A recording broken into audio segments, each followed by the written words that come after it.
낮잠을 자서인지 밤에 잠이 안 오더라고요. 그래서 눈이 말똥말똥 떠지는 거예요. 안 되겠다 싶어가지고 그냥 이불을 걷어차고 나왔습니다. 그리고 옥상으로 올라갔어요. 옥상에서 보니까 정말 저 멀리까지 이 아파트 숲들이 쫙 한눈에 들어오더라고요. 그런데 그 한밤중에 다 캄캄한데 그 아파트 숲에서 하얗게 불이 켜져 있는 그런 집이 눈에 들어오더라고요. 근데 놀라운 건 그 하얀 집에서 그 불빛이 비쳐 나오는데 화장실에서 샤워를 하고 있는 모습이 보이는 거예요. 시로라기 하나 안 걸치고 전라로 막 이렇게 목욕을 하는데 너무 아리따운 여인의 모습이에요. 순간 야, 진짜 저 여인을 한번 안아봤으면 좋겠다. 지랄? 야, 저 아름다운 여인과 한번 잡았으면 좋겠다. 그런 생각이 드는 거예요. 굉장히 부끄러웠습니다. 자, 저는 누구일까요?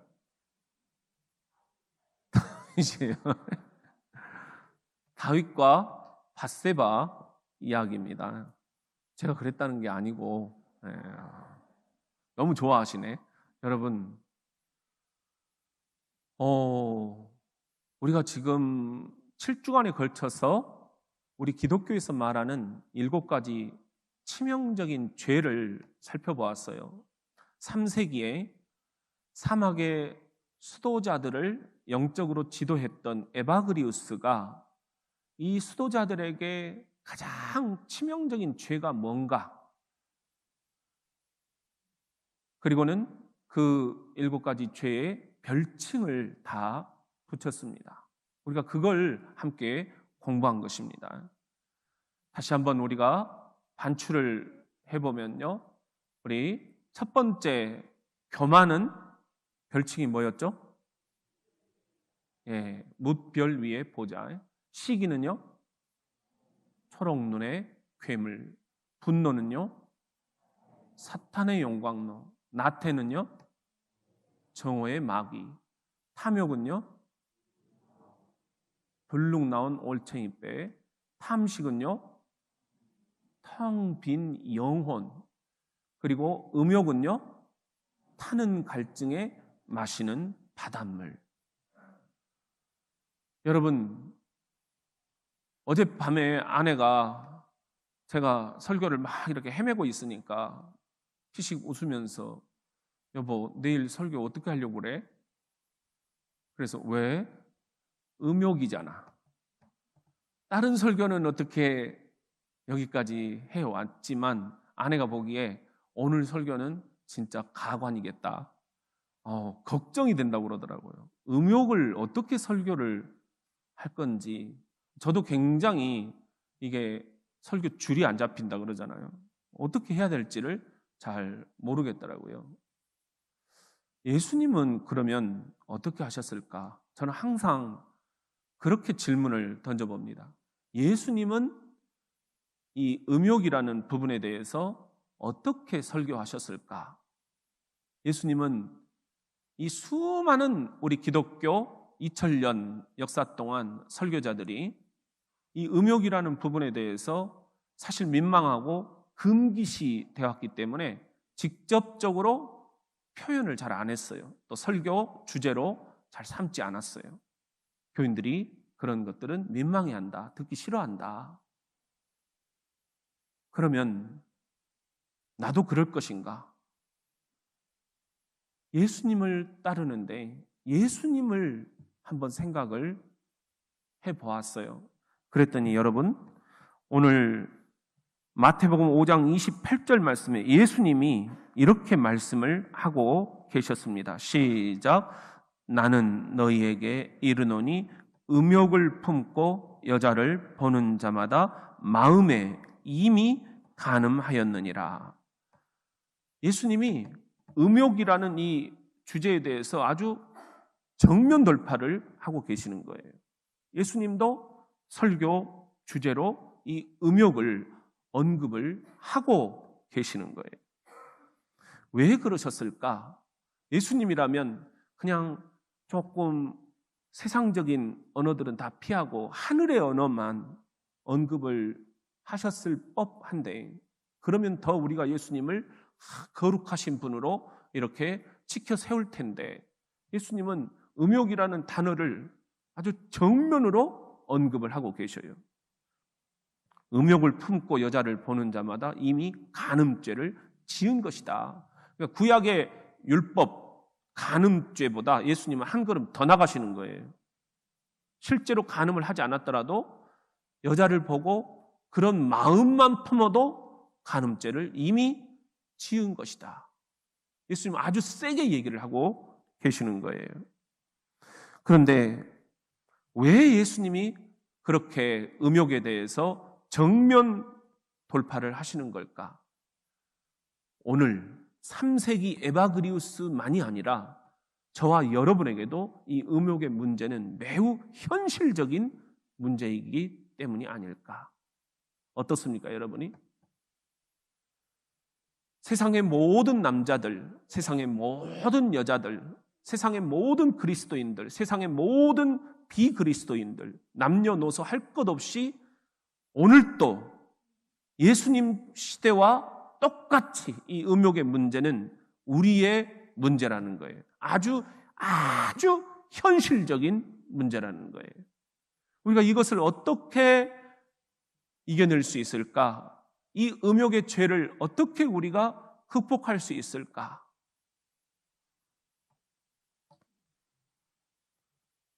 죽음에 이르게 하는 이 죄, 음욕이라는 이 치명적인 죄를 치유하려면 어떻게 해야 되느냐? 먼저 치열한 현장을 떠나지 말아야 합니다. 그런 의미에서 우리 같이 한번 따라해 봅시다. 있어야 할 곳에 있지 않을 때 사탄이 틈탄다.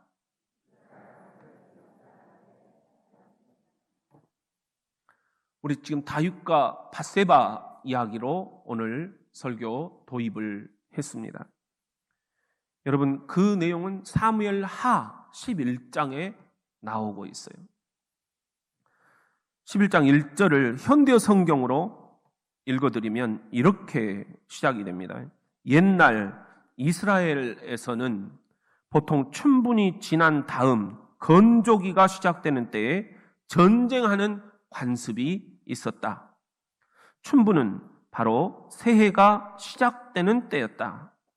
이렇게 또다시 새해가 되어 왕들이 출전해야 하는 계절이 다가오자 다윗은 사병으로 거느리고 있는 자기의 부하들과 이스라엘의 모든 군대 총사령관인 요압에게 주어 암몬 족속을 치게 하였다. 그러자 요압이 암몬 족속을 무찔러 그 나라를 무너뜨리고 그들의 수도 라빠까지 포위하였다. 시작. 이때 다윗은 예루살렘에 그대로 머물러 있었다. 다윗이 지금 신분이 뭡니까? 지위가 뭡니까? 한 나라의 왕이에요. 그런데 그 나라가 지금 어떤 상태입니까? 전쟁 중이에요.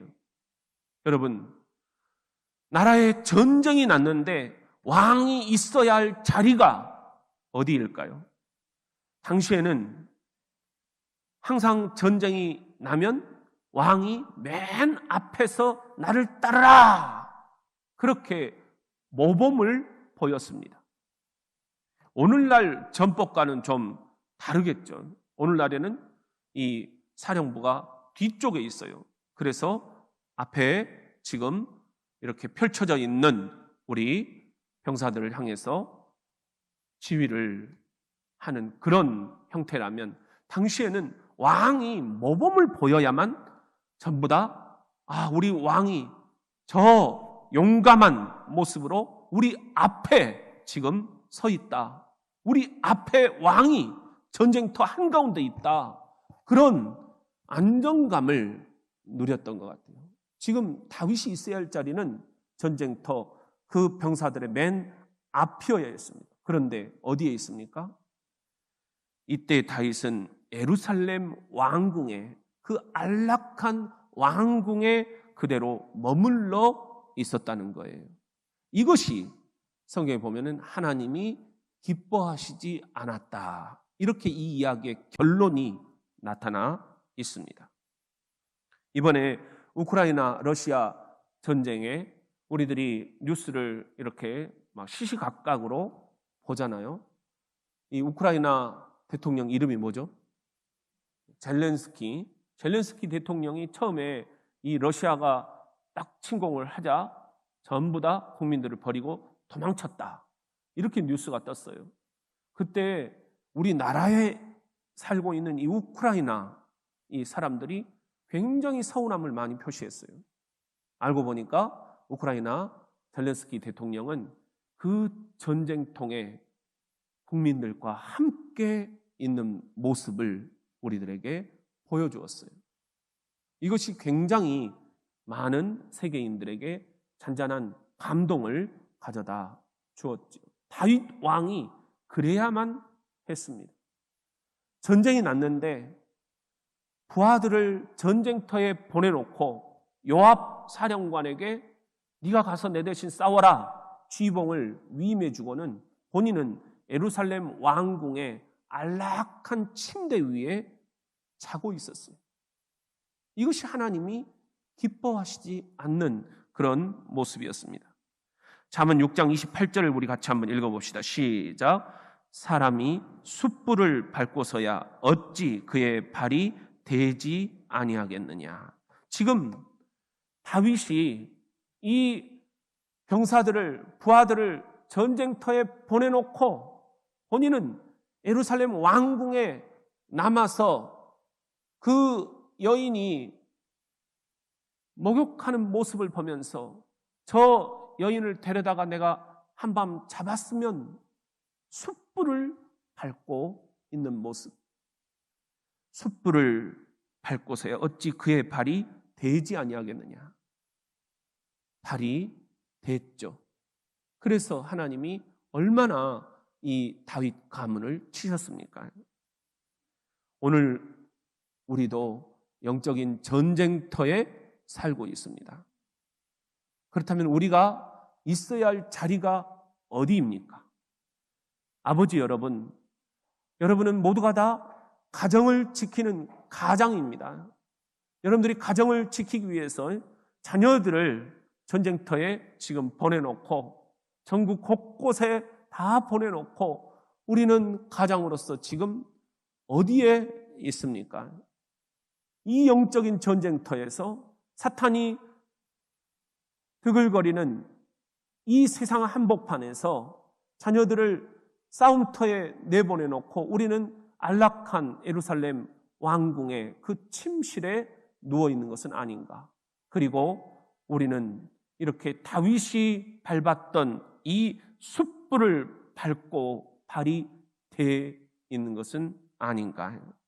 우리가 있어야 할 자리, 다윗이 있어야 할 자리는 전쟁터 그 맨 앞 한복판이었습니다.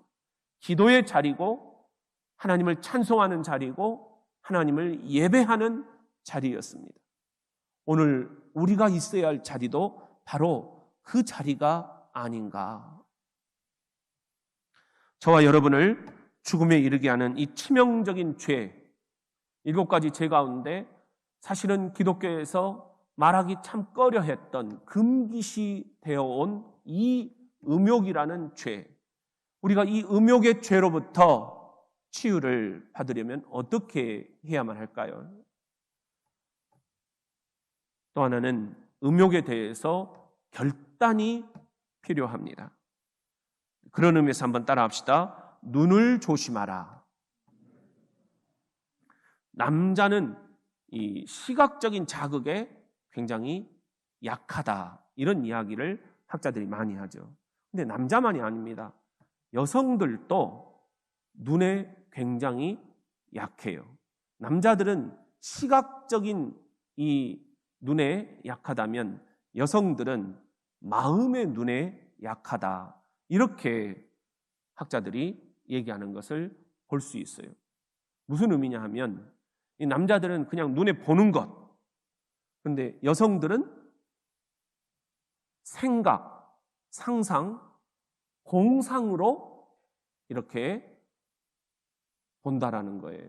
그리고 그 공상이 현실이 되는 것을 꿈꾼다는 거죠. 오늘 다윗과 밧세바 그 다음 2절을 보면요, 이렇게 이어집니다. 이렇게 랍바 도성을 포위한 기간이 봄부터 여름까지 계속되던 어느 날, 다윗은 낮잠을 자고 일어나 시원한 저녁 바람을 쐬려고 왕궁의 평평한 옥상으로 올라가서 거닐었다. 그러다가 그는 울 안에서 목욕하는 한 여인을 내려다 보게 되었다. 시각이에요. 그 여인은 매우 아름다웠다. 시각이에요. 이렇게 다윗은 보는 것으로 음욕이라는 죄에 빠져들었습니다. 그런데 성경에 보면은 이 눈으로 음욕의 죄에 빠지지 않은 사람이 한 사람이 있어요. 누굴까요? 욥인데요. 욥기 31장 1절 말씀입니다. 시작. 내가 내 눈과 약속하였나니 어찌 처녀에게 주목하랴. 욥은 내가 내 눈과 약속했다 하는 거예요. 왜? 우리 남자들이 눈으로 이 음욕이라는 죄에 빠져들기 때문에 그런 겁니다. 요한일서 2장 16절에 보면은 이는 세상에 있는 모든 것이 육신의 정욕과 뭐죠? 안목의 정욕. 안목이라는 게 뭐예요? 눈으로 짓는 죄예요. 남자들은 시각적인 이 눈, 여성들은 마음의 눈, 공상의 눈으로 저 남자와 한번 잡았으면, 이런 상상들을 펼친다는 거예요. 이런 안목의 정욕, 이생의 자랑이니 다 아버지께로부터 온 것이 아니요 세상으로부터 온 것이다. 그러면 여러분, 우리가 이렇게 이 눈으로 바라보는 이 안목의 정욕, 음욕의 이 죄를 물리쳐버리면 어떻게 될까? 우리 눈은 무언가를 바라보도록 하나님이 만드셨어요. 바라보지 않을 수는 없어요. 그렇다면 우리들이 그 아름다운 목욕하는 여인을 바라볼 것이 아니라 우리 시편 119편 36절의 기도문을 여러분의 기도로 삼으시기를 바랍니다. 시작. 내 마음을 주의 증거들에게 향하게 하시고 탐욕으로 향하지 말게 하소서. 내 눈을 돌이켜 허탄한 것을 보지 말게 하시고 주의 길에서 나를 살아나게 하소서. 남녀노소 누구도 이 눈으로 짓는 죄를 짓지 않을 수가 없다. 왜냐하면 이 눈은 무언가를 바라보도록 창조되었기 때문이다. 그렇다면 우리가 이런 허탄한 것들을 바라보는 눈을 돌이켜서 무엇을 바라봐야 될 것인가 하는 거예요. 여러분, 히브리서 12장 2절 답이 있습니다. 시작.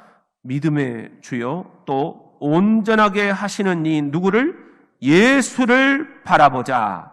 그는 그 앞에 있는 기쁨을 위하여 십자가를 참으사 부끄러움을 개의치 아니하시더니 하나님 보좌 우편에 앉으셨느니라. 우리의 눈이 예수를 바라보지 않으면 허탄한 것을 바라볼 수밖에 없다. 무언가를 바라봐야만 한다면 믿음의 주요 우리를 온전케 하시는 누구를? 예수를 바라보자. 예수를 바라보는 눈이 되어야 하지 않겠습니까? 제가 좋아하는 라틴어가 있는데요. 코람 데오, 시작. 하나님 앞에서라는 뜻이에요. 코람, 뭐뭐 앞에서라는 거고요. 데오라는 것은 하나님이라는 말인데요. 하나님 앞에서. 제가 신학교 때 라틴어를 배우기 시작하면서 이 말이 너무 가슴에 와닿더라고요. 그래서 이것을 크게 종이에 써가지고 공부하는 이 책상 앞에다가 붙여놨어요. 내가 지금 공부하는 거 하나님이 보고 계신다. 내가 지금 생각하는 거 하나님이 지금 다 보고 계신다. 내가 상상하는 것도 하나님이 다 보고 계신다. 여러분, 하나님도 눈이 있으십니다. 그 눈으로 우리를 지금 시시각각 CCTV로 다 보고 계십니다. 그러기에 우리가 하나님의 눈을 피할 수는 없는 것입니다. 그러므로 우리의 눈이 허탄한 것으로부터 돌이켜서 믿음의 주여 우리를 온전케 하시는 음욕으로부터 우리를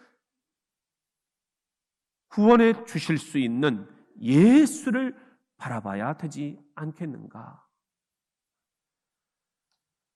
저와 여러분을 죽음에 이르게 하는 이 치명적인 죄, 기독교가 2000년 동안 다른 6가지 죄는 언급을 했으면서도 이 마지막 죄, 금기시하고 쉽게 설교의 주제로 말하기도 싫어했던 이 음욕이라는 죄로부터 우리가 자유함을 얻으려면 어떻게 해야만 할까요? 또 하나는 이 음욕에는 장사가 없다는 것을 알아야 됩니다. 우리 그런 의미에서 한번 따라합시다. 피하는 게 상책이다.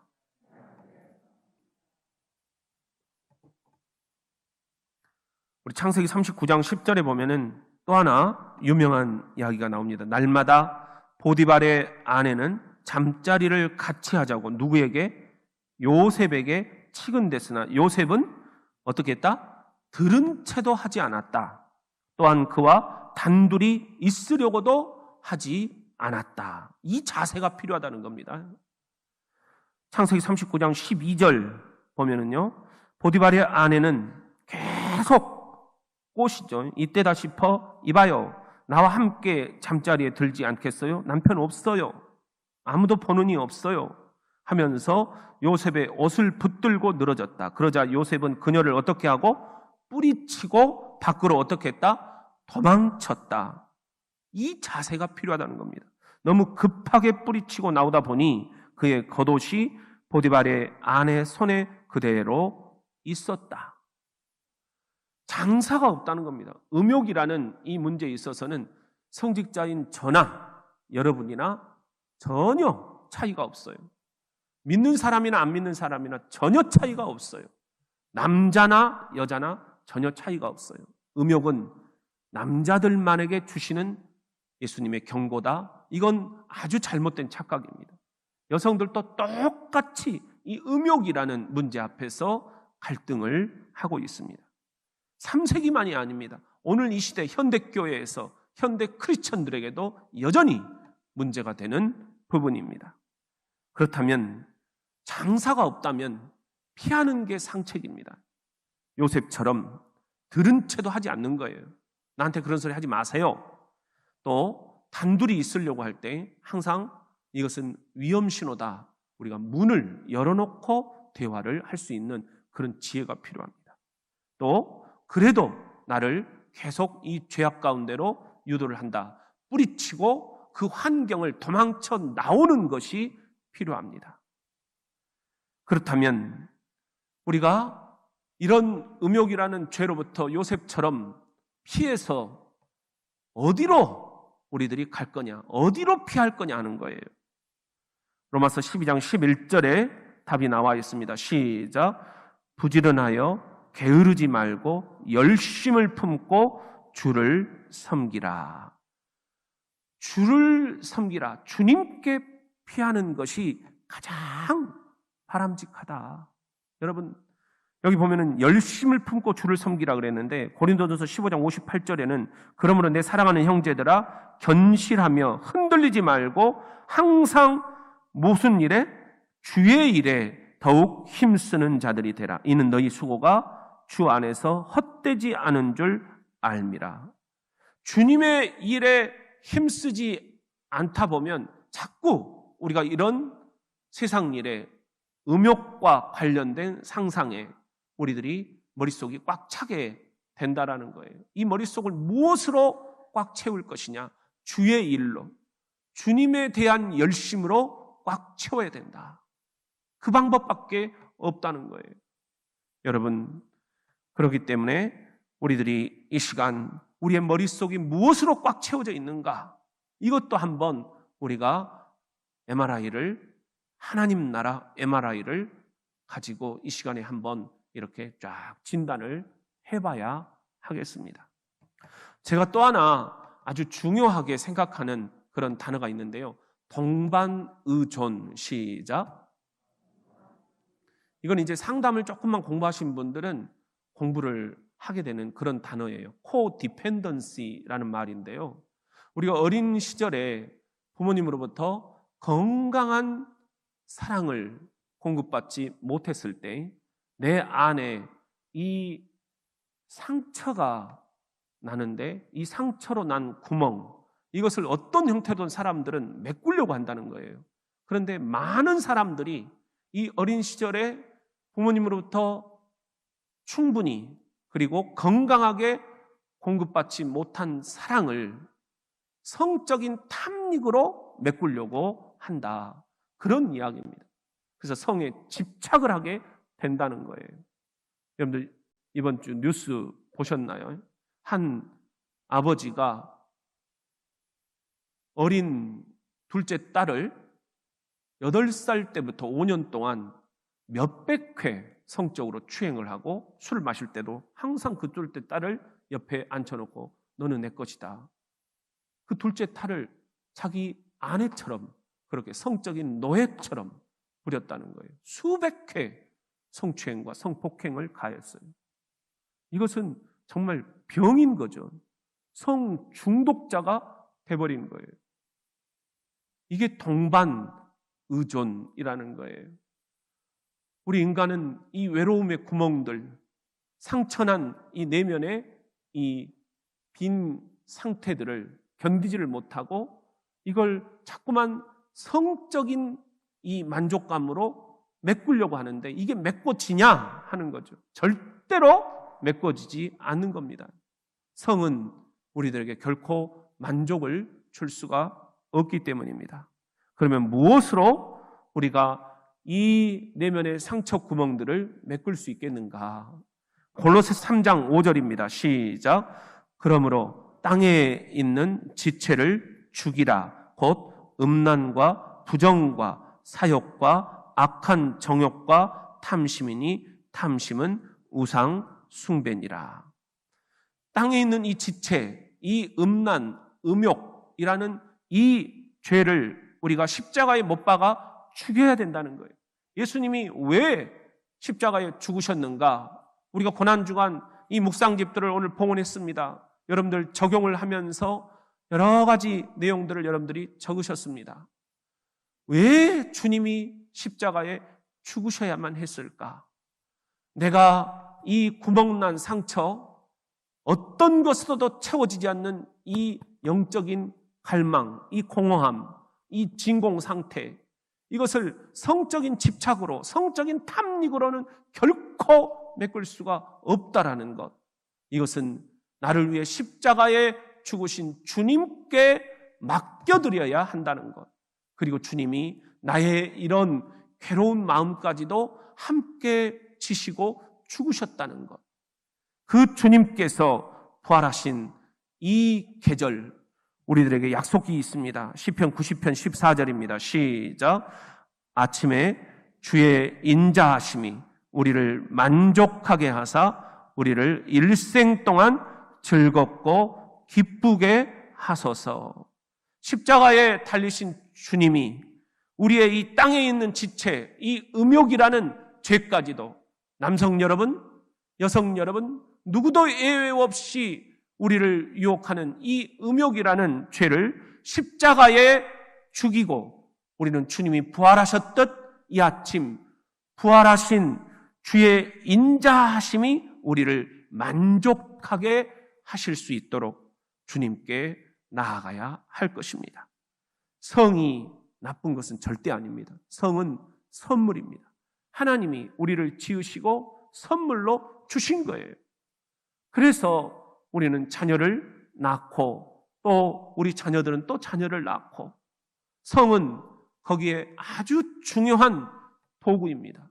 그런데 이 성이 한계가 있다는 거예요. 결코 우리 인간에게 영원한 만족을 줄 수는 없다. 순간의 쾌락은 줄 수 있지만 영원한 만족은 이 아침 부활하신 주의 인자하심만이 우리를 영원토록 만족하게 하사 우리를 일생 동안 즐겁고 기쁘게 하실 수 있습니다. 타는 갈증에 마시는 바닷물, 입이 탄다고, 목이 탄다고 여러분 소금물을 꿀꺽꿀꺽 마셔서야 되겠습니까?